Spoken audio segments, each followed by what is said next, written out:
paz do Senhor. Eu sou a pastora Cláudia, pastora da Sara Nossa Terra Granja Viana, e eu estou aqui com um coração muito grato a Deus por tudo que Ele é, e também por você, pela sua família e por permitir com que nós possamos juntos estarmos num ambiente de adoração ao Senhor.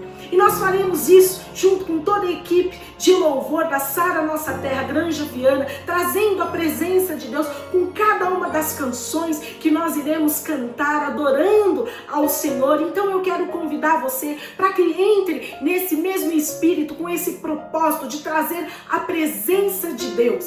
Seguiremos com o compartilhar de um testemunho poderoso de vitória, de fé, de persistência, de uma querida irmã, que aliás Deus abençoou toda a família. É um testemunho que não é só dela, eu creio que seja de toda a família, um testemunho de vitória que edificou a minha vida. Eu creio que vai edificar a tua vida e a tua fé também.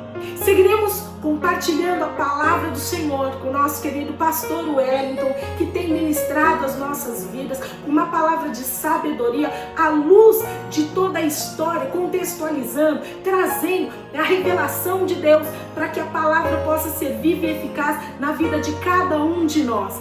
Iremos ao final do culto para um momento de sala de Zoom, um lugar que nós temos orado, e o propósito pelo qual Deus nos deu para que nós possamos orar é declarando, queridos, que esse segundo semestre é um semestre de bênçãos e de vitória. Conforme nós vimos no Sara Conference, nós estamos nesse ambiente, um ambiente de avivamento, que nós possamos trazer isso para a nossa realidade de vida, crendo e determinamos que sairemos vencedores de toda essa crise, de todo esse isolamento, em nome de Jesus. Quero também agradecer a todos vocês que permaneceram na programação da igreja, participaram conosco de cada culto de terça-feira, que tem sido a cada culto uma grande bênção. Participaram conosco de cada célula, às quintas, às quartas-feiras. Cada um de vocês, cada jovem que tem participado conosco do culto Arena Jovem, o melhor lugar do planeta, que está conosco nesse novo desafio, Arena Outbox. Que bênção ser você, querido, forte, corajoso, e lute sempre, mas da maneira correta, com a presença e com a direção do nosso poderoso e maravilhoso Deus. E que está hoje aqui no culto da família. Que bom que você está aqui. Então não perca nenhuma das nossas programações. Nós teremos a vigília, que vai ser uma grande bênção, na última sexta-feira do mês, dia 31/7, teremos a vigília aqui. E a última quarta-feira teremos também, mas será o culto Mulheres Vencedoras, e eu quero convidar você para participar conosco. Convide as amigas, compartilhe os links. Nós teremos prazer e seremos abençoados com a sua presença. Mas eu quero aproveitar e ler uma passagem para que você possa refletir, assim como eu. Cada vez que eu leio a palavra de Deus, por mais que eu já conheça, ela salta aos meus olhos e edifica a minha vida, fortalece a minha fé.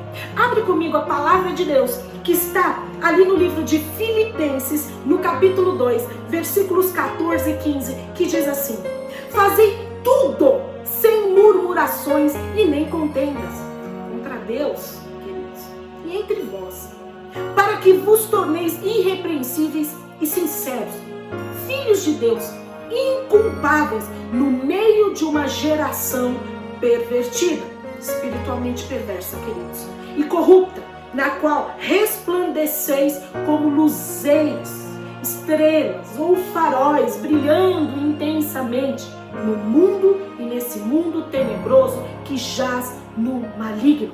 Essa passagem, ela enfatiza o quanto nós não devemos murmurar.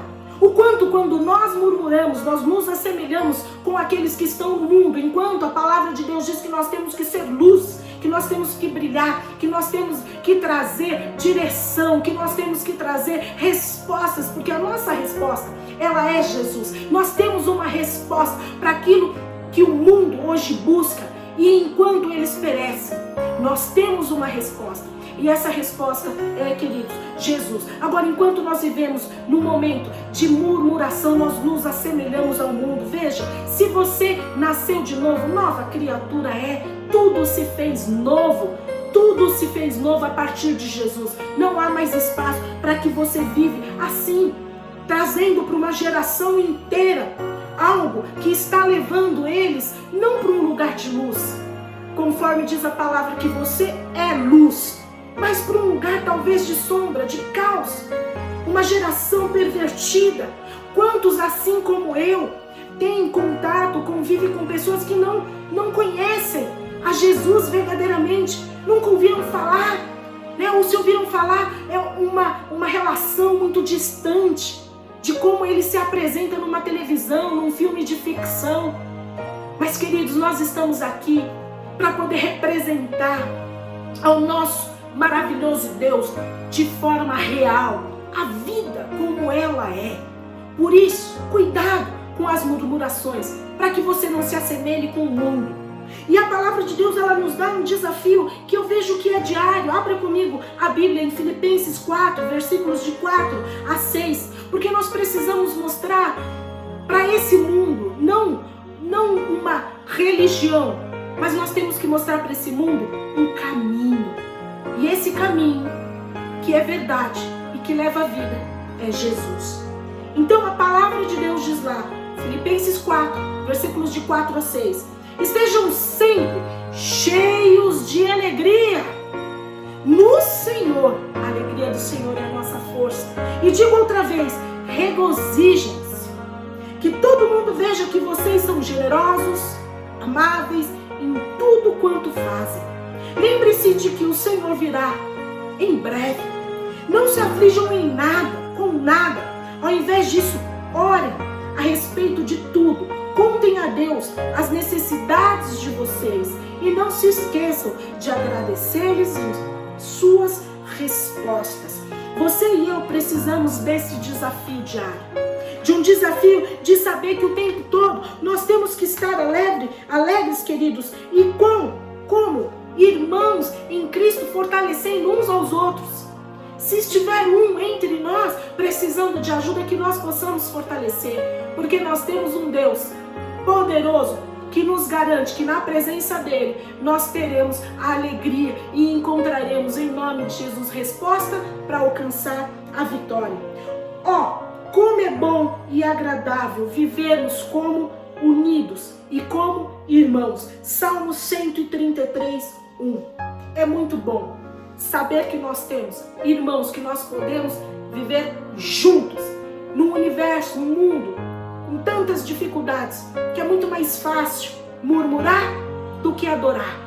Mas a palavra de Deus diz que não seria fácil. Ela diz que seria possível. E todas as coisas são possíveis àquele que crê.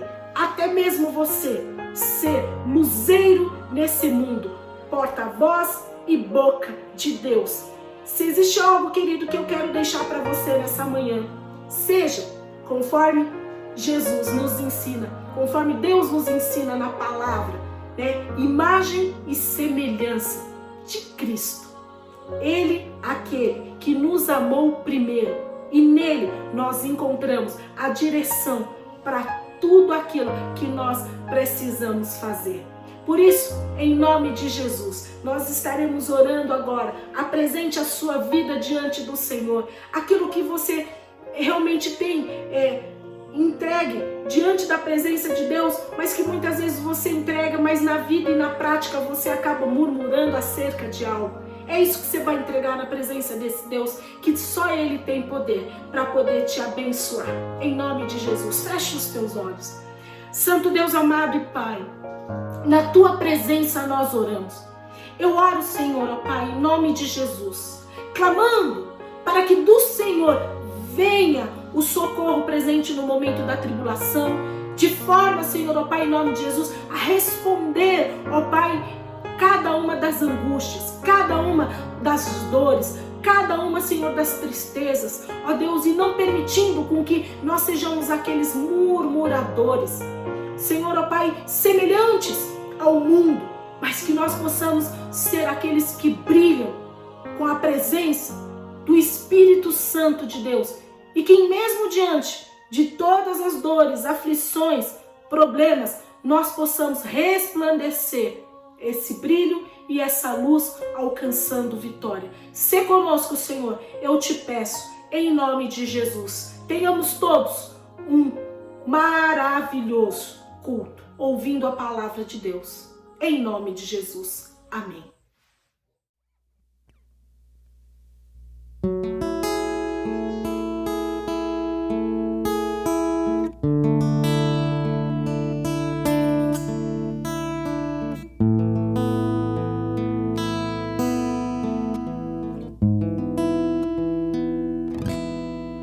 Em teus braços eu vou me entregar,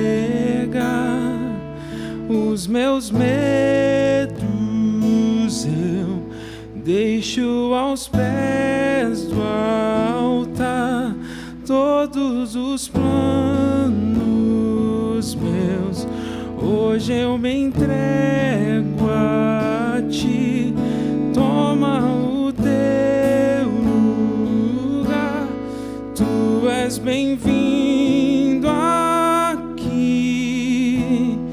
Vem sobre nós, manda tua chuva neste lugar. Em tua presença vou me derramar e declarar que és santo Deus. O som do céu vamos ouvir, sopra teu vento suave hoje aqui. Vou declarar o único nome que salva, o nome de Jesus, o nome de Jesus, o nome de Jesus, o nome de Jesus.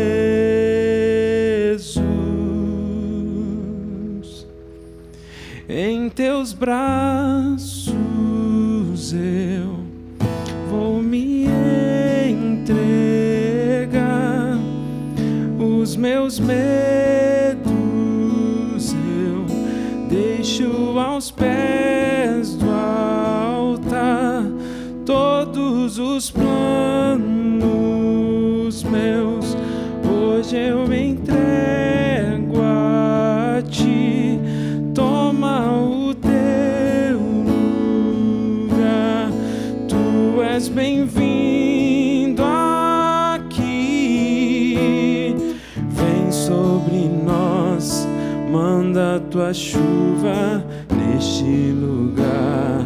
Em tua presença vou me derramar e declarar que és santo Deus.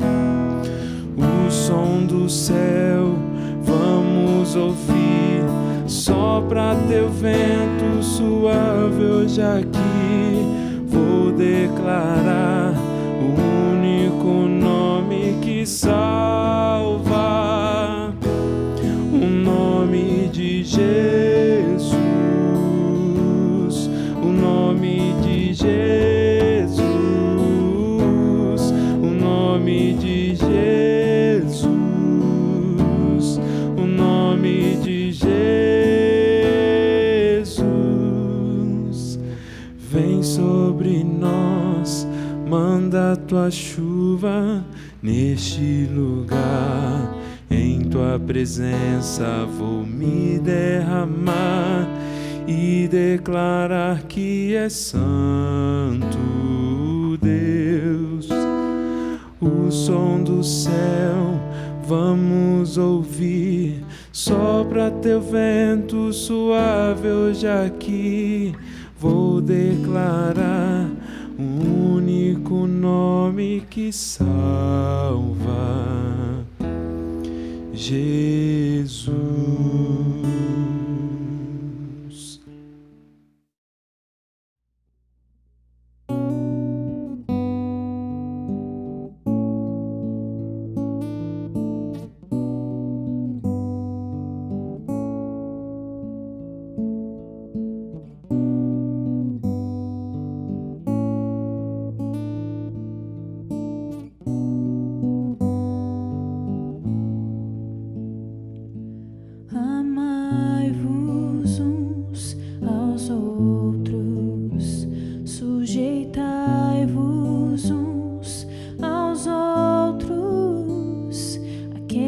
quiser ser o primeiro, sirva a todos.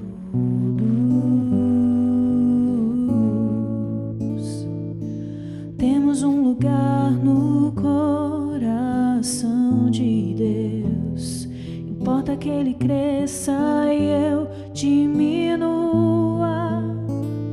Eu quero servir aos meus irmãos, assim como Jesus.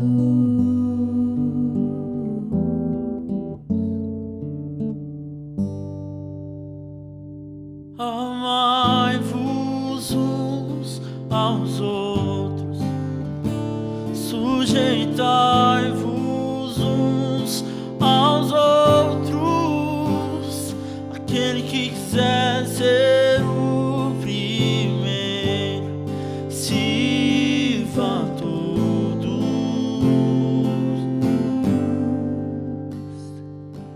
Temos um lugar no coração de Deus. Importa que Ele cresça e eu diminua. Eu quero servir aos meus irmãos, assim como Jesus. Temos que ser um, como o Pai em Cristo é. Temos que ser um, para que o mundo creia que o Pai o enviou. Temos que ser um, como o Pai em Cristo é.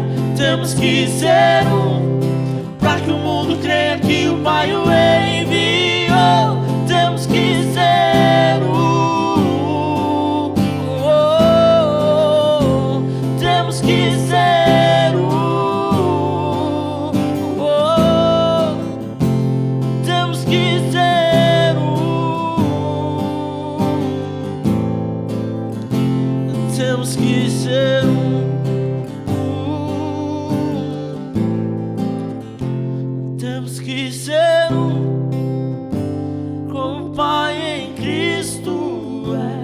Temos que ser um, para que o mundo creia que o Pai o enviou. Temos que ser um, como o Pai em Cristo é. Temos que ser um, para que o mundo creia que o Pai o enviou.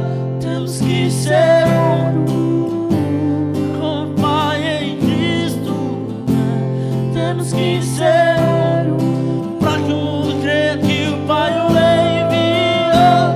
Temos que ser um, como o Pai em Cristo é. Temos que ser um, para que o mundo creia que o Pai o enviou. Temos que ser um, temos que ser um,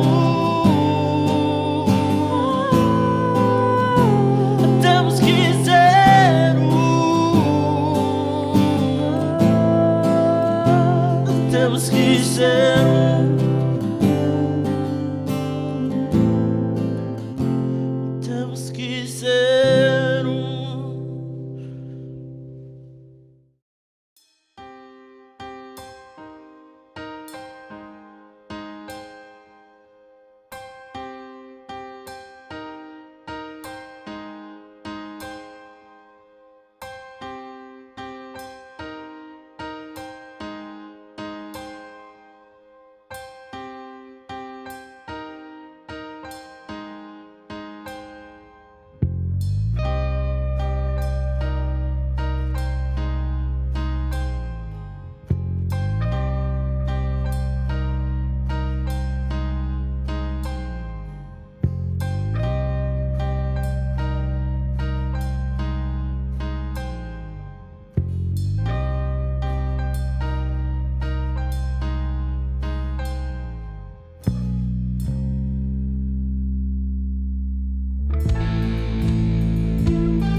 Olá, paz!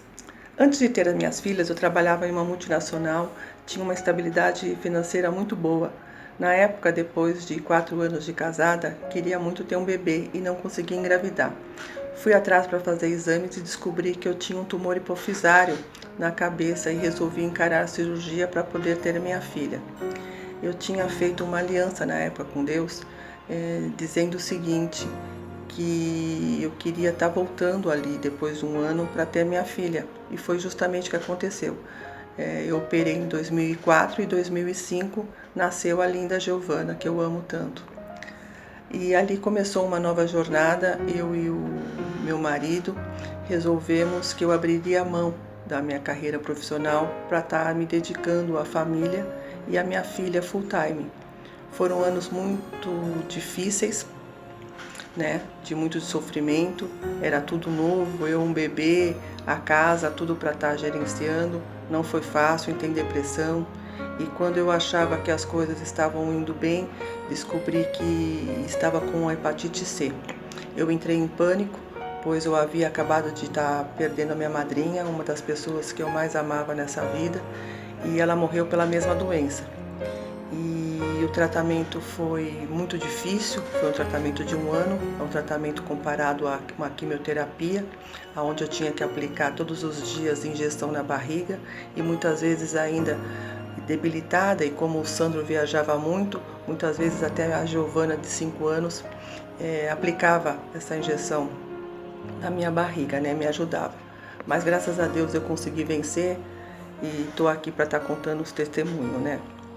E depois de 4 anos disso tudo, eu já com 42 anos descobri que eu estava grávida da Manuzinha e foi uma alegria muito grande, mas um sofrimento também, porque eu tive uma síndrome de ansiedade muito grande, que eu fiquei muito ansiosa com essa gravidez, passei muito mal e nesses anos todos em casa, com 2 filhas, me sentindo muito segura, achando que não conseguiria me reinventar, mas Deus é tremendo e esse ano eu consegui dar um novo sentido na minha vida, voltei a estudar, montei um negócio de salgados e o mais importante, eu voltei a dizimar na casa de Deus. E eu digo uma coisa, se eu conseguir, vocês também conseguem. A paz para todos. Um beijo. Fiquem com Deus.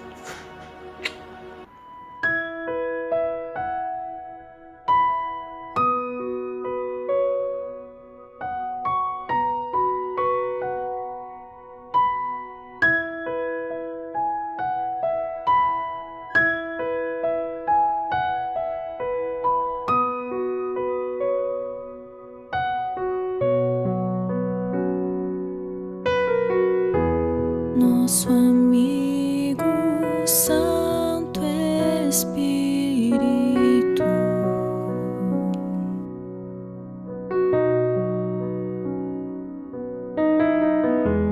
venha aquecer os corações,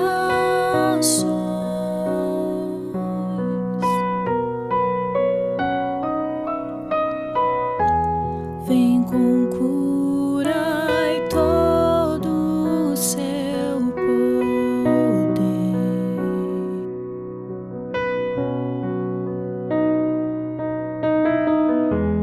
vem manifestar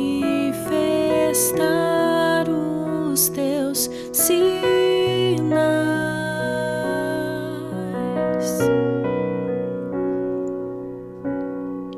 O que dizer? O que fazer quando ele vem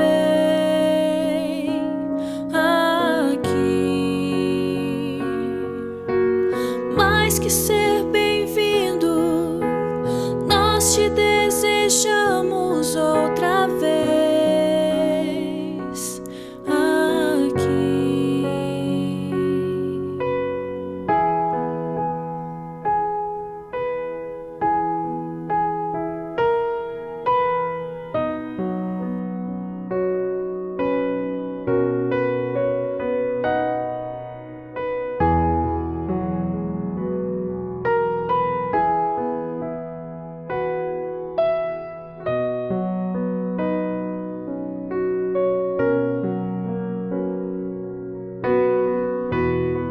nosso amigo Santo Espírito.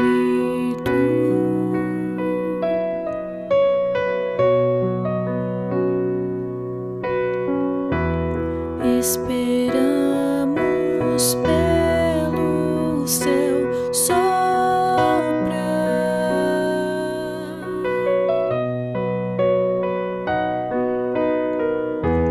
Com teu óleo venha nos ungir.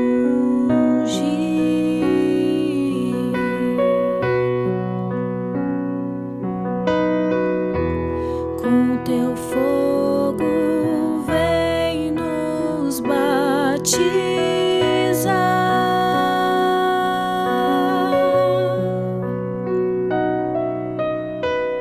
O que dizer? O que fazer quando ele vem aqui? Mais que ser bem-vindo, nós te desejamos outra vez aqui. O que dizer? O que fazer quando ele vem aqui? Mais que ser bem-vindo, nós te desejamos outra vez aqui.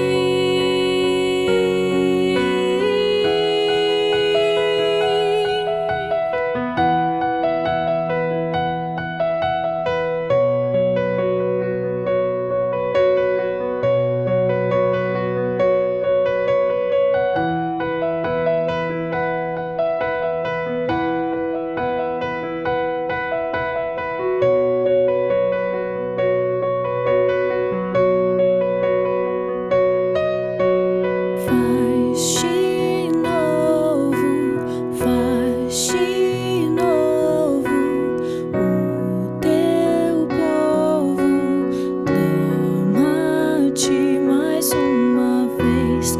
De novo, faz de novo o teu povo clama-te mais uma vez.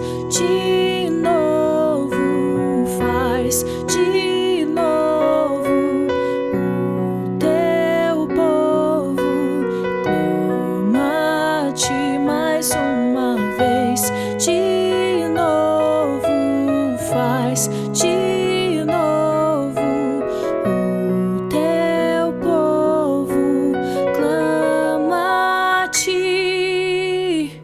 O que dizer? O que fazer quando ele vem aqui? Mais que ser bem-vindo, nós te desejamos outra vez aqui. O que dizer? O que fazer quando ele vem aqui? Mais que ser bem-vindo, nós te desejamos outra vez aqui.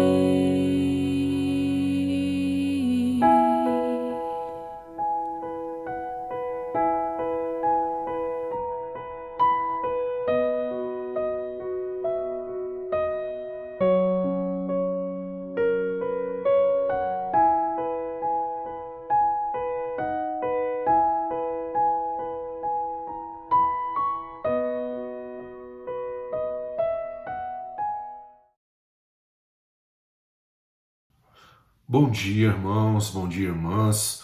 Hoje, dia 19 de julho, culto ao nosso Deus e Pai, culto ao nosso Deus maravilhoso, nosso Senhor poderoso. Que você esteja tendo um dia abençoado com os louvores, com o testemunho, que você abençoe pessoas e que você permita-se ser abençoado também por pessoas. E nessa manhã eu quero conversar um pouco com vocês sobre algo muito importante, a influência dos influentes, né? A diferença entre os influentes, a maneira dos influentes pensarem. Quando eu falo de influentes, eu estou falando dos discípulos de Jesus, dos apóstolos de Jesus, que tinham a maior influência em sua época. E também como eles lidaram com essas influências, né? Como eles se comportavam, qual era a sua maturidade diante de um erro que cometeram, ou diante de uma forma de pensar, como eles lidavam com toda essa situação. E naquela mesma linha, nós vamos falar sobre contexto histórico, vamos falar do texto em si, né, do que estava acontecendo naquele momento do texto, e depois nós vamos trazer esse aprendizado para os nossos dias e para as nossas vidas.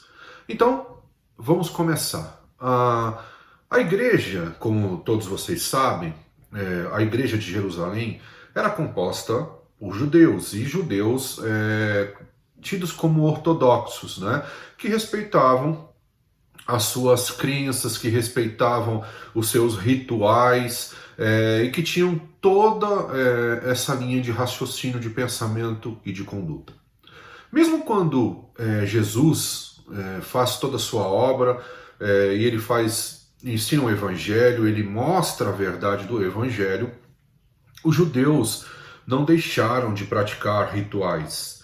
E eles não precisavam deixar efetivamente de praticar os rituais.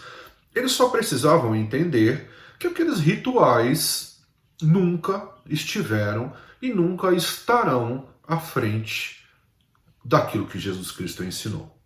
De um outro lado, Paulo recebe a visitação de Jesus Cristo, se converte, e Paulo tinha dupla cidadania, e ele passa a pregar para os gentios, né? Não que Pedro não tivesse pregado para os gentios, mas Paulo efetivamente tem um ministério muito mais voltado, muito mais focado, muito mais abrangente em termos de localidade e também em termos de culturas diversas. Então, Paulo prega muito para os gentios. E os gentios você encontra uma outra característica. Você encontra pessoas de diversas culturas, com uma religiosidade muito grande, com uma mística muito grande, com superstições muito grandes, que tinham diferenças entre a cultura judaica. Né? E eles estão pregando o evangelho nesse mundo, né? Não diferente do nosso mundo aqui, nesse aspecto de ter diversidade, e claro, cada um respeitando as culturas que foram pregar. Porém, antes de respeitar culturas ou pessoas, existe algo que nós temos que aprender. O Evangelho é soberano, Jesus Cristo é soberano, Deus é soberano, o Espírito Santo é soberano. Então nós respeitamos toda a diversidade, desde que a diversidade não ultrapasse a verdade.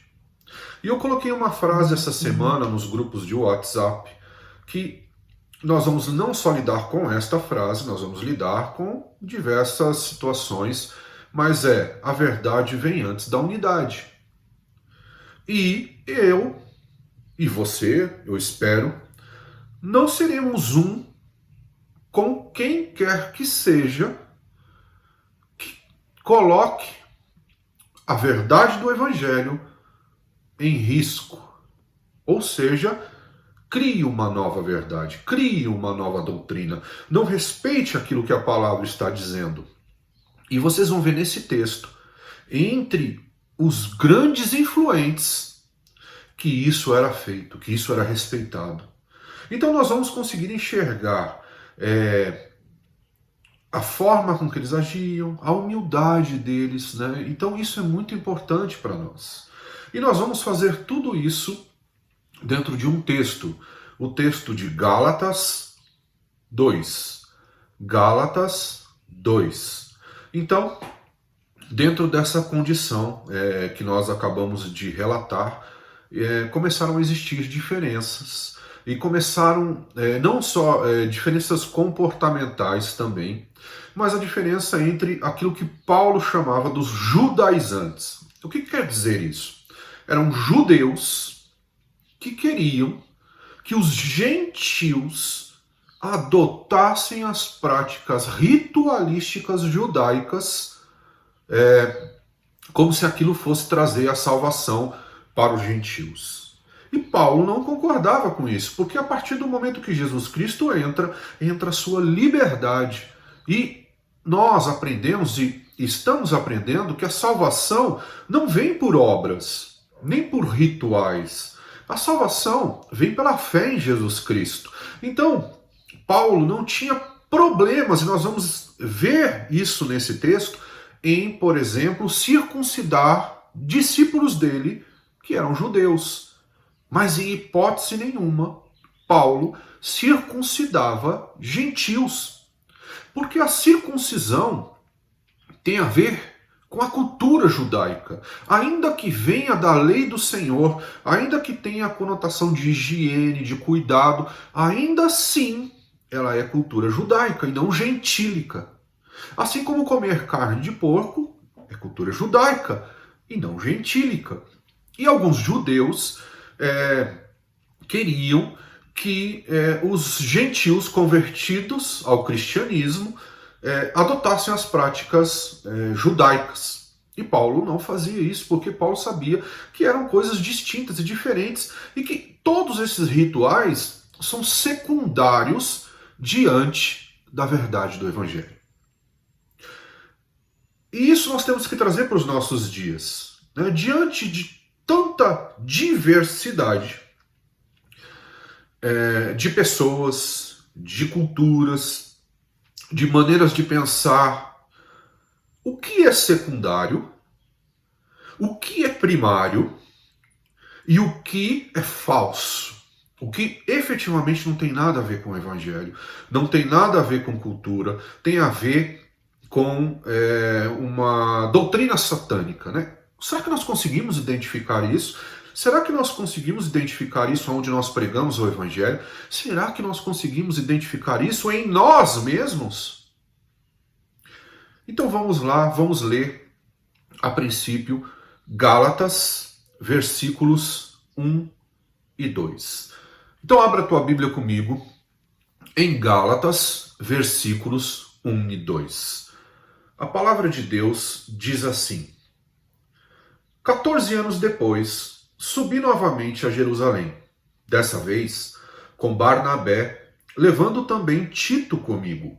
Fui para lá por causa de uma revelação e expus diante deles o evangelho que prego entre os gentios, fazendo, porém, em particular aos que pareciam mais influentes, para não correr ou ter corrido inutilmente. Então o que acontece? Dentro dos gentios começam a ter aqueles que Paulo chama de judaizantes. Eles queriam que os gentios convertidos começassem a ter práticas ritualísticas judaicas, o que não tem nada a ver com o Evangelho, nada a ver com salvação, nada a ver com liberdade. E o que me chama a atenção para as igrejas de hoje, né? E claro que por motivos muito distintos, né? Naquela época o judeu queria, porque ele era muito enraizado na sua cultura, então ele tinha a certeza que a sua cultura é que tinha a ver com Deus, e Jesus vem e fala assim: não tem nada a ver com essa cultura, não tem nada a ver com isso que vocês estão fazendo, tem a ver com a liberdade do Evangelho, com a minha salvação, não é por suas obras, não é por seus ritos, mas é pelo meu sacrifício, pela cruz e pela minha ressurreição que todos são salvos, pela graça e não por obras. E Paulo era um ferrenho defensor, pregador e praticante do Evangelho de Jesus Cristo. Então, existe esse problema, e depois de 14 anos, tal problema Paulo entendia ser tão grave, né, ou tão merecedor de atenção, que depois de 14 anos, Paulo volta para a igreja de Jerusalém. Depois de 14 anos. Levando com ele Barnabé e Tito. Barnabé um judeu, Tito um gentil. E ele chegando na igreja, e ele diz aqui no texto, para que eu não perdesse tempo, eu fui direto falar com aqueles que eram influentes naquela igreja, que eram os apóstolos de Cristo, que era João, que era Pedro, que era Tiago. Então Paulo vai direto falar com essas pessoas para apresentar as diferenças ou o que estava acontecendo. E por isso ele diz, eu fui lá mostrar o evangelho que eu prego para os gentios. Olha que atitude incrível. A primeira coisa é, houve um problema. Paulo não foi fazer fofocas, ele não criou facções, ele não contaminou os seus discípulos contra os discípulos de Jesus, que eram os líderes da igreja em Jerusalém. Paulo não faz nada disso. Não sataniza esses discípulos de Jesus, o que é muito comum hoje, né? Hoje tem uma diferença de pensamento, se é uma diferença de pensamento secundária, você vê pessoas satanizando outras por causa de uma diferença secundária. Ao invés de elas sentarem, conversarem sobre aquele assunto e definirem aquela situação e chegarem num acordo. Isso são discípulos fazendo. Então Paulo vai até Jerusalém conversar com Pedro, com Tiago, com João e com os outros influentes da igreja para apresentar as diferenças. Ele foi lá para resolver a situação. Mas como? Conversando, chegando, tentando entrar num acordo, expondo os pontos de vista, cada um a sua maneira de pensar, para que tudo acontecesse e para que Jesus Cristo e o seu evangelho prevalecesse. Então, essa era a situação. E Paulo vai até Jerusalém conversar com os discípulos, ok? Depois de 14 anos. Então, pega agora sua Bíblia novamente e vamos ler Gálatas 2, dos versículos 3 a 5. Gálatas 2, dos versículos 3 a 5. Pega a tua Bíblia aí comigo e vamos ler. Diz assim: mas nem mesmo Tito, que estava comigo, foi obrigado a circuncidar-se, apesar de ser grego. Essa questão foi levantada porque alguns falsos irmãos infiltraram-se em nosso meio para espionar a liberdade que temos em Cristo Jesus e nos reduzir à escravidão. Não nos submetemos a eles, nem por um instante, para que a verdade do Evangelho permanecesse com vocês. Então Paulo está dizendo o seguinte, alguns judeus vieram até aqui a igreja gentílica, onde nós pregamos e temos a liberdade. Aqui nós não temos circuncisão, aqui nós comemos carne de porco, aqui nós temos essa liberdade. Eles entraram nesse lugar e acusaram Paulo de herege. E os seus discípulos, os seus discípulos ali, de hereges. Porque Paulo circuncida Timóteo. Porque Timóteo era judeu. A mãe de Timóteo era judia.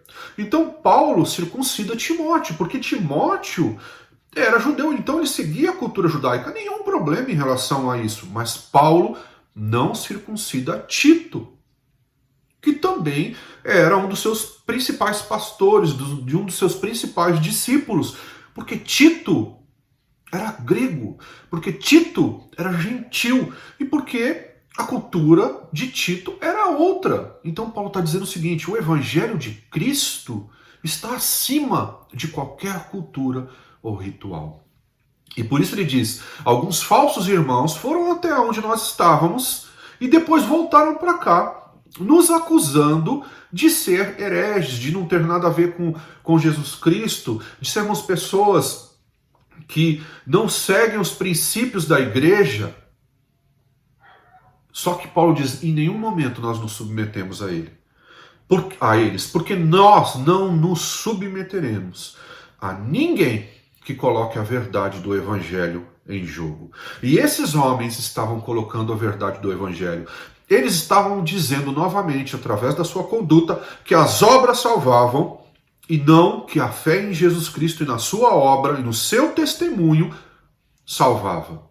E é interessante, né? Eu esqueci de comentar nos versículos 1 e 2, que Paulo, ele recebe uma visitação, ou seja, o Espírito Santo visita Paulo e diz: sobe até Jerusalém e vá sentar com os discípulos para resolver essa situação.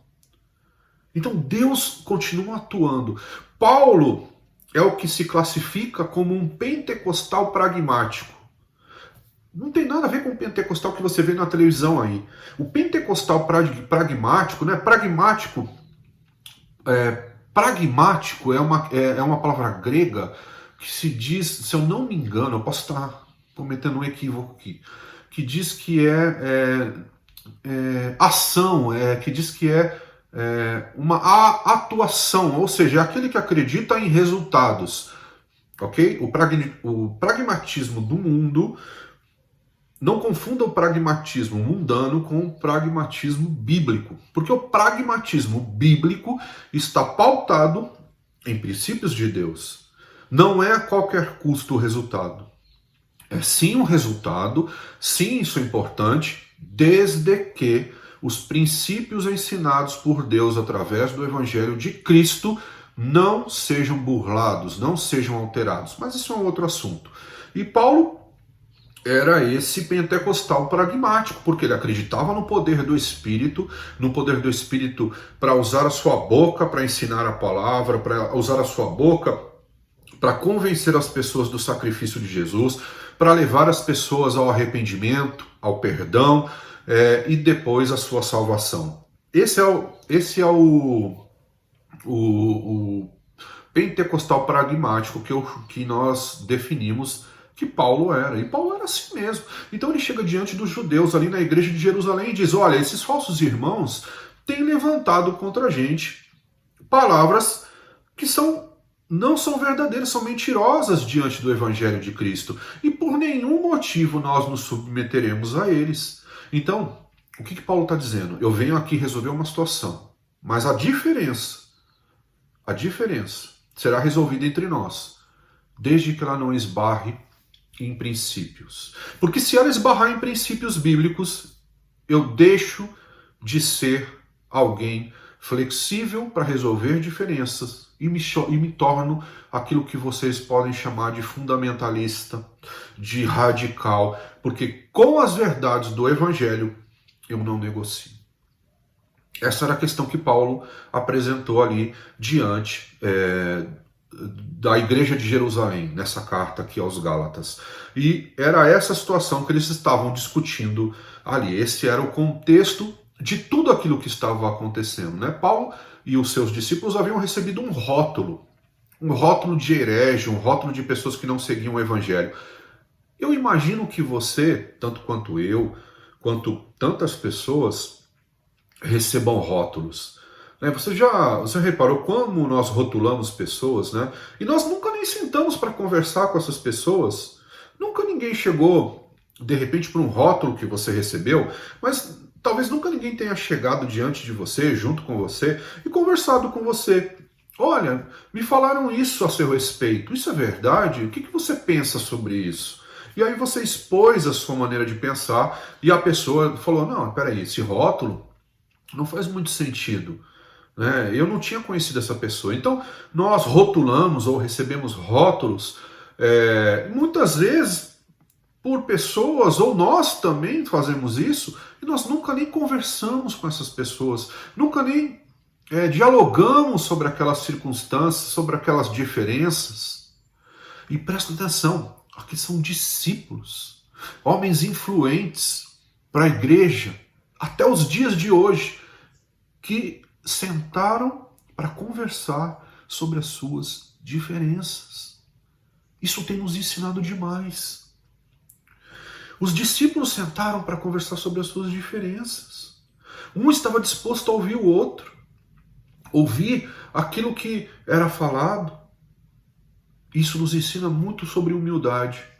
muito sobre, ao invés de ficar aí brigando, tendo briguinhas unilaterais, às vezes, né? Porque às vezes eu vejo uma briga de uma pessoa, mas o outro nem tá brigando com ele. É engraçado isso, né? As pessoas instauram divisões mentais, né? Elas elegem alguém para ser o seu inimigo e definem aquilo como seu inimigo. Ou senão, as pessoas não sentam para resolver as suas diferenças. Isso é algo que nós precisamos aprender. Isso é algo que nós precisamos desenvolver nas nossas vidas. Isso é algo que nós temos que fazer até mesmo dentro das nossas casas. Às vezes os maridos, eles criam rótulos para a esposa no momento em que a esposa, por exemplo, estava num momento de tensão, de nervoso ali. Ou a mulher cria rótulos para o marido no momento que o marido também estava com momentos de tensão ou estresse. E não sentam para discutir aquelas situações, né? Dentro daquela casa, o marido e a mulher são esses grandes discípulos, são os mais influentes dentro daquela casa. E aqueles grandes homens sentaram para resolver essa diferença em relação ao Evangelho de Cristo e que estava acontecendo entre a pregação do Evangelho para os gentios e a pregação do Evangelho para os judeus. E é importante que a gente entenda que se os princípios são respeitados, e princípios não são negociados, as coisas secundárias podem ser flexíveis. E é óbvio que a cultura judaica era diferente da cultura gentílica. E é óbvio que deveria existir diferenças ministeriais e também na forma de pregar o evangelho para o judeu e para o gentil. Ou seja, é justificável existirem ministérios diferentes e formas de pregar diferentes, desde que os princípios não sejam tocados, desde que os princípios não sejam atingidos. Mas vamos nos aprofundar e falar um pouco mais sobre essa questão. Gálatas 2, de 6 a 10. Gálatas 2, de 6 a 10. A palavra de Deus diz assim: quanto aos que pareciam influentes, o que eram então não faz diferença para mim. Deus não julga pela aparência. Tais homens influentes não me acrescentaram em nada. Ao contrário, reconheceram que a mim havia sido confiada a pregação do evangelho aos incircuncisos, assim como a Pedro aos circuncisos. Pois Deus, que operou por meio de Pedro, pode ser que na sua Bíblia esteja Cefas, tá? Cefas é Pedro. Pois Deus, que operou por meio de Pedro, como apóstolo aos circuncisos, também operou por meu intermédio para com os gentios, reconhecendo a graça que me fora concedida. Tiago, Pedro e João, tidos como colunas, estenderam a mão direita a mim e a Barnabé, e, em sinal de comunhão, eles concordaram em que devíamos nos dirigir aos gentios e eles aos circuncisos. Somente pediram que nos lembrássemos dos pobres, o que me esforcei por fazer. Que lição! Que lição maravilhosa de humildade. Paulo expõe as diferenças para Pedro, para João e para Tiago. E coloca, olha, o meu ministério, apesar de nós estarmos debaixo do mesmo evangelho, o meu ministério foi dado pelo próprio Jesus para que eu pregue para os gentios. E a vocês, tendo Pedro como coluna, os três como coluna, mas Pedro como cabeça ali, né, como líder, foi dado o evangelho para que vocês pregassem para os judeus. E a gente não pode ficar criando esses tipos de falsa doutrina, esses tipos de conceitos que demonizam os gentios só porque eles não praticam a cultura judaica. E aí Pedro, presta atenção, Pedro, Tiago e João, ouvindo a exposição de Paulo, ao invés de entrarem num enfrentamento que é muito comum entre líderes. Hoje, olha, nós estamos falando de grandes, nós estamos falando dos grandes discípulos discutindo uma situação. Hoje, um pastor, se ele faz uma crítica a um discípulo, ele perde um amigo. A falta de humildade é tanta que os seres humanos não conseguem mais sentar para conversar, para discutir situações. E aí Paulo está lá na igreja de Jerusalém e ele expõe isso. E olha que atitude maravilhosa de Pedro, de Tiago e de João. Eles estendem a mão direita em sinal de comunhão com Paulo. Sabe o que eles estavam dizendo? Paulo, a graça que foi derramada sobre nós é também derramada sobre você. Nós reconhecemos você como discípulo e apóstolo de Jesus Cristo, tão quanto nós somos. E nós reconhecemos a diferença ministerial que existe entre pregar para judeus e pregar para gentios. E também reconhecemos a forma diferente de pregar para judeus e de pregar para gentios. Nós te reconhecemos como apóstolo de Cristo. E Paulo, no começo, ele diz, eu não tenho nada a ver, esses homens não me influenciaram em nada, eles não significam, parece que ele está dizendo, eles não significam nada para mim. Não, Paulo só estava dizendo o seguinte, o meu ministério, Pedro, João e Tiago, é tão importante quanto o de vocês. E eles reconhecem com a maior humildade do mundo isso, porque o ministério de Paulo, ele não era vinculado ao de Pedro. Eles eram um ministério pares. Paulo foi destinado aos gentios, enquanto os seus discípulos muito mais aos judeus.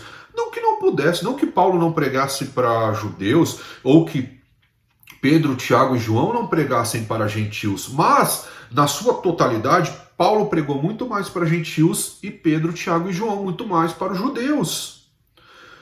E olha que atitude maravilhosa. Ele apresenta as diferenças e eles chegam a um denominador comum.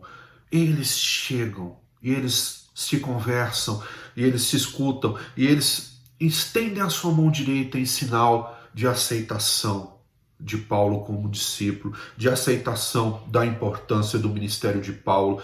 Quantos de nós temos essa humildade de conversarmos uns com os outros, reconhecendo os outros como homens e mulheres de Deus, tanto quanto nós somos? Agora, eu não estou falando daqueles que infringem princípios. Vocês viram anteriormente que Paulo não negocia princípios. Ele diz, eu não me submeto, nem os meus se submeterão a ninguém que infrinja princípios do Evangelho. Mas é fato que existem muitos ministérios. É fato que existem formas diferentes de pregar. E é fato que todos nós somos de Deus, desde que a verdade do Evangelho seja preservada. Assim nós somos irmãos, assim nós somos um em Cristo, pregando para nações, pregando para multidões, pregando para diversas pessoas, para diversas culturas, para diversas formas de pensar. E também nós chegamos em acordo quando nós temos as nossas diferenças. E isso é um ensinamento tão precioso, que se você entender o que eu estou te falando, mesmo dentro da sua família, você nunca mais, ou você vai minimizar muito os seus problemas. Porque não se esqueça, aquilo que você já sabe também, você veio de uma cultura e a sua esposa de outra. O que não pode haver é infração de princípios bíblicos entre vocês dois. Não pode haver isso. Porém, sempre existirão diferenças entre vocês dois, porque vocês vieram de culturas diferentes, assim como eu e a minha esposa. Então, sempre vão existir diferenças entre eu e a minha esposa. mas não infração de princípios bíblicos. Isto não. Isto nem eu negocio com ela, nem ela negocia comigo. Princípios bíblicos são inquestionáveis. E é por isso que a gente diz o cordão de 3 dobras não se quebra facilmente. Sabe por que ele não se quebra? Porque os princípios são preservados. Se existe uma diferença, essa diferença são por pontos secundários. E pontos secundários nós conseguimos chegar num acordo para que nós 2, nós 3, nós 10, nós 20, como filhos de Deus, permaneçamos nos princípios, pregando o evangelho e unidos nesses princípios. Só que nem sempre, né, depois de um acordo, a gente às vezes esquece alguns pontos que nós combinamos. E o que acontece depois disso é que Pedro tem uma atitude como se tivesse esquecido esse acordo feito com Paulo. Só que Paulo, meu irmão, eu posso te dizer uma coisa. Eu não gostaria de ser aquele que contradiz Paulo, nem que vai contra ele, porque ele tinha um poder de argumentação grande, era pautado no evangelho e ele não tinha problemas em exortar. E Paulo exorta Pedro em público. Presta atenção, Paulo exorta Pedro em público. Gente, nós estamos falando de Pedro. Vamos ler mais um pouco e entender essa situação? Vamos lá. Gálatas 2. Eu vou ler dos versículos 11 ao versículo 21. Versículo 11 ao versículo 21. Gálatas 2, versículo 11 ao versículo 21. Diz assim: Quando, porém, Pedro veio a Antioquia, enfrentei-o face a face, por sua atitude condenável. Pois antes de chegarem alguns da parte de Tiago, ele comia com os gentios. Quando, porém, eles chegaram, afastou-se e separou-se dos gentios, temendo os que eram da circuncisão. Os demais judeus também se uniram a ele nessa hipocrisia, de modo que até Barnabé se deixou levar. Quando vi que não estavam andando de acordo com a verdade do evangelho, declarei a Pedro diante de todos: você é judeu, mas vive como gentil e não como judeu.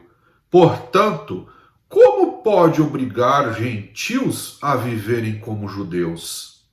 Nós, judeus de nascimento, e não gentios pecadores, sabemos que ninguém é justificado pela prática da lei, mas mediante a fé em Jesus Cristo. Assim, nós também cremos em Cristo Jesus para sermos justificados pela fé em Cristo, e não pela prática da lei. Porque pela prática da lei, ninguém será justificado. Se, porém, procurando ser justificados em Cristo, descobrimos que nós mesmos somos pecadores, será Cristo então ministro do pecado? De modo algum. Se reconstruo que destruí, provo que sou transgressor. Pois por meio da lei eu morri para a lei, a fim de viver para Deus. Fui crucificado com Cristo. Assim, já não sou eu quem vive, mas Cristo vive em mim. A vida que agora vivo no corpo, vivo-a pela fé no Filho de Deus, que me amou e se entregou por mim. Não anulo a graça de Deus, pois, se a justiça vem da lei, Cristo morreu inutilmente. Misericórdia. Infringir um princípio diante de Paulo. Presta atenção. Olha que coisa magnífica que Paulo faz. Pedro, quando ele está lá na igreja de Antioquia, que é uma igreja gentílica, ele senta com os gentios, quem sabe comia aquela carninha de porco, quem sabe também fazia coisas que judeus ritualisticamente, culturalmente não fazem, porque ele estava pregando o evangelho, ele estava livre em Cristo ali, fazendo as coisas de Cristo, ele não estava cometendo nenhum erro, nenhum pecado. Porém, quando chegaram alguns da circuncisão, os dois ministérios eram separados por os da circuncisão e os que não eram da circuncisão, ou seja, o ministério que era voltado para os judeus e o ministério que era voltado para os gentios. E Pedro estava ali com Paulo, com os seus discípulos, Barnabé, todos ali em comunhão. Quando chegam alguns discípulos da circuncisão, que vêm da parte de Tiago, Pedro, por causa do medo de julgarem a ele e a sua conduta, ele se retira do meio da igreja dos gentios de Antioquia, assim como Barnabé, até Barnabé foi influenciado por isso, e vai lá para o lado dos da circuncisão e começa a condenar os gentios e tentar fazer com que os gentios começassem a ter ritualisticamente ou culturalmente aquilo que o judeu fazia. E Paulo observa isso. Presta atenção. Paulo está dizendo aqui, no meio de todos, eu enfrentei Pedro face a face. Paulo não era fácil, não. Ele resolvia a situação ali mesmo. E ele diz, Pedro, até agora você estava sentado aqui com a gente, comendo com a gente, sorrindo com a gente, tendo comunhão com a gente. E agora você, de repente, começa a se preocupar com rituais. Peraí, não foi isso que Jesus Cristo ensinou? A lei não justifica ninguém. As obras da lei não justificam ninguém.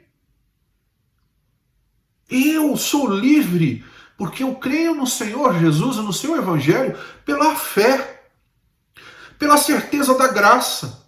Se eu desconstruindo algo, que é essa crença na lei, na crença nas obras que justificariam a pessoa para que ela fosse salva, volto a cometer esse pecado, eu transformo Cristo em anátema, eu transformo Cristo em pecador. Ele fala isso diante de Pedro e diante de todos os que estão ali. E ele diz, não é assim que as coisas funcionam. O Evangelho é a principal verdade das nossas vidas. Eu entendo a cultura de cada um, eu respeito a cultura de cada um, desde que o Evangelho não seja colocado em xeque, desde que o Evangelho não seja colocado como se fosse algo inexistente e vocês começassem a viver das antigas práticas. E é por isso que ele diz, agora não sou mais eu que tomo conta do meu corpo, mas Cristo vive em mim. E você vive falando isso, eu tenho certeza. Cristo vive em mim, não sou mais eu, mas Cristo vive em mim. Agora entenda por que Paulo falou isso. Entenda em que contexto Paulo falou isso. Não fale isso da boca para fora. Fale isso assim como Paulo falou, dentro desse contexto. Olha, vocês querem infringir a verdade do Evangelho, mas eu não vou deixar que isso aconteça. Porque não sou mais eu. Eu entendi. Eu sou tocado pelo poder do Espírito Santo. Eu sou cheio do Espírito Santo. Eu creio no testemunho de Cristo. Eu creio na sua obra, eu creio na sua cruz e creio na sua ressurreição. E creio ainda mais que não são as minhas obras que me salvam, mas é a fé que eu tenho em Jesus Cristo que me salva. E por isso, Pedro, seja você quem for, seja você o maior de todos os influenciadores, para mim isso pouco importa. O que você está fazendo não está de acordo com o Evangelho de Jesus Cristo. E Paulo faz isso na frente de todos. E o que Pedro faz? Ele briga com Paulo? Ele tem uma dissensão com Paulo? Eles nunca mais se falam? Não. Pedro reconhece. E como você sabe, pastor, que ele reconhece? Porque se você pegar as cartas de Pedro, você vai ver que Pedro indica as cartas de Paulo para que outras pessoas leiam. Pedro reconhece que estava errado. Humildade. Pedro, eu não sei se ele já fazia isso, porque ele já tinha apanhado tanto de Jesus, né? Porque Pedro, ele tinha essa característica. Muitas vezes Jesus o repreende, né? Por vezes repreende ele em particular e outras vezes em público, né? Ele diz numa certa feita, Pedro pergunta sobre João, e desse aí, Senhor, o que será feito desse? Jesus fala, o que você tem a ver com isso? A vida dele é a dele, a sua é a sua. Outras vezes, né, como cortou a orelha do soldado, Jesus vira para Pedro e diz, você está agindo como Satanás, não foi isso que eu te ensinei, na frente de todos. Eu não sei se porque Pedro já estava treinado nisso, eu acredito que não. Acredito que Pedro era humilde mesmo. Pedro recebe a repreensão de Paulo. Presta atenção, Pedro não era qualquer um, não. Não era um discípulo, não era alguém que estava chegando na igreja, não. Hoje, se eu como pastor, repreender em público alguém que está chegando na igreja, um dos meus discípulos, eles vão embora, eles ficam bravos comigo. Humildade para entender que errou. E diante da verdade do Evangelho, nós temos que ser exortados quando erramos, independente se vai ser em público ou se vai ser em particular. Eu espero ser repreendido se eu errar diante da verdade do Evangelho. Espero mesmo, eu não me importo se é em público ou se é em particular. E Pedro aceita a repreensão de Paulo, porque depois ele indica as cartas de Paulo. Então, meu irmão, eu quero deixar algo para você nessa manhã. O principal ponto. O que é inegociável? A verdade do Evangelho é inegociável. A cruz de Cristo, o sacrifício de Cristo, a ressurreição de Cristo, a salvação pela fé em Jesus e não pelas obras, é inegociável para um cristão. Falar a verdade é inegociável para um cristão. Inegociável. Todos os outros pontos secundários poderão ser conversados, mas pontos que infringem a verdade não são questionáveis, são dignos de repreensão. Por isso, nessa manhã, entenda o que é principal, o que é primeiro, o que é mais importante. É Jesus Cristo, o seu Evangelho, e os seus ensinamentos, e o seu sacrifício, e a sua cruz, e a sua ressurreição, e o perdão dos pecados, né? O sangue dele, o sacrifício dele para o perdão dos nossos pecados, e também para o nosso arrependimento, e também para a nossa conversão verdadeira. Assim, tanto você quanto eu poderemos dizer, não sou mais eu quem vivo, mas Cristo vive em mim. Cristo vive em você, meu irmão. Creia nisso. Ser com Ele. Tenha essa maturidade. Tenha essa forma de pensar. Que Deus te abençoe nessa manhã. Vamos orar. Pai, nós queremos ser assim como os seus discípulos, que sabiam resolver as suas diferenças, que sabiam conversar sobre as diferenças, e até mesmo diante de uma repreensão conseguiam ser humildes e entender por muitas vezes que nós somos falhos e erramos, mas que nós temos irmãos que nos amam e por isso muitas vezes nos repreendem. Mas nós todos estamos diante do teu sangue, diante do teu corpo, nós somos o teu corpo e nós pregamos o mesmo Evangelho. E somos um contigo, por isso não negociamos princípios que vêm do Senhor. Sempre continua sendo o Senhor. A nossa fé é em Ti. O Teu sacrifício é o que nos salva e não as nossas obras. Nós Te louvamos, Senhor, por nos ensinar, através dos Seus discípulos, a entender que temos diferenças, que muitas vezes temos ministérios diferentes, que por muitas vezes pregamos de formas diferentes, mas que a verdade do Evangelho nunca pode ser negociada. Nós te louvamos e te agradecemos pelo teu santo nome, Jesus. Amém, amém e amém. Meu irmão, muito obrigado pela tua presença nessa manhã. que você tenha recebido essa palavra. Seja fiel nos teus dízimos e nas tuas ofertas, não como troca a Deus. Nós não infringimos, nós não ensinamos conceitos que são errôneos, mas seja fiel pela tua consciência de quem você é no reino, porque você sabe que a igreja sobrevive e cresce das ofertas do seu povo, da sua forma de ofertar, dos seus dízimos. Seja fiel. Também agora, vá para a nossa sala de Zoom, escute esse último louvor meditando na palavra, e depois vai para a sala de Zoom para que você possa receber uma oração, para que você possa ter comunhão com os irmãos e também para que você possa orar pelos irmãos. Que Deus te abençoe, que Deus te guarde. Você é precioso do Senhor. Fique na paz e na paz do nosso Senhor Jesus Cristo. Amém.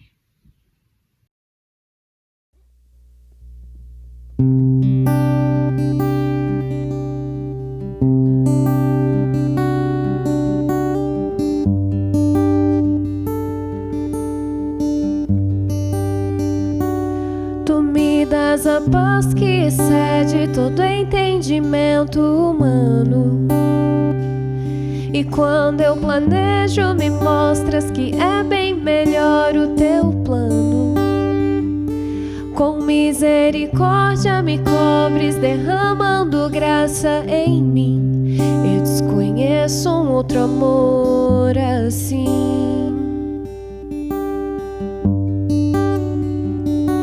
E ao meu respeito eu sei que só tens pensamentos de paz.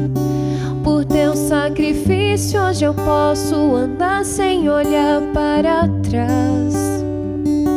Eu não compreendo tamanha bondade que está sobre mim. Eu desconheço um outro amor assim.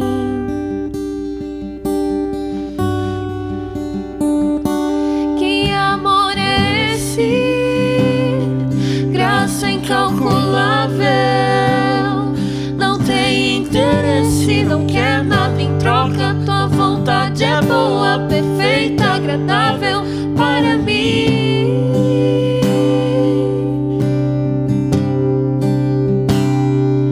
Para mim.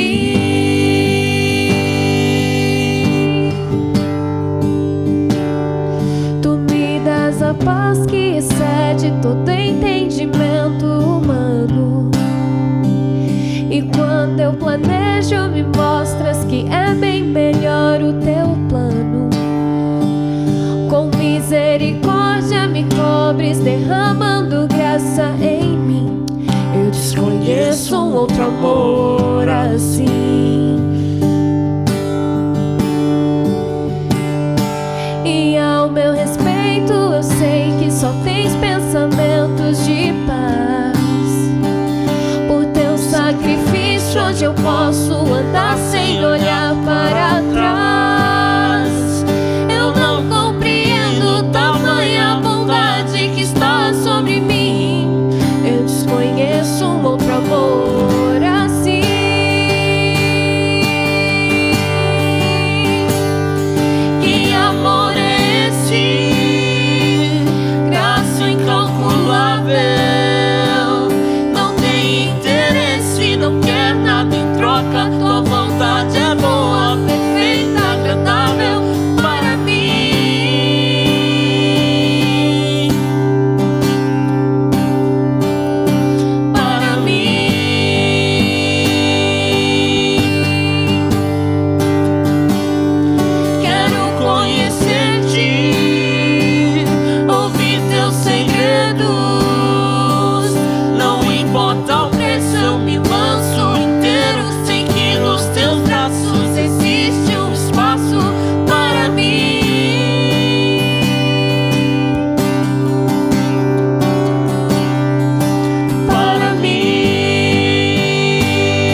quero. Sei que nos teus braços existe um espaço para mim.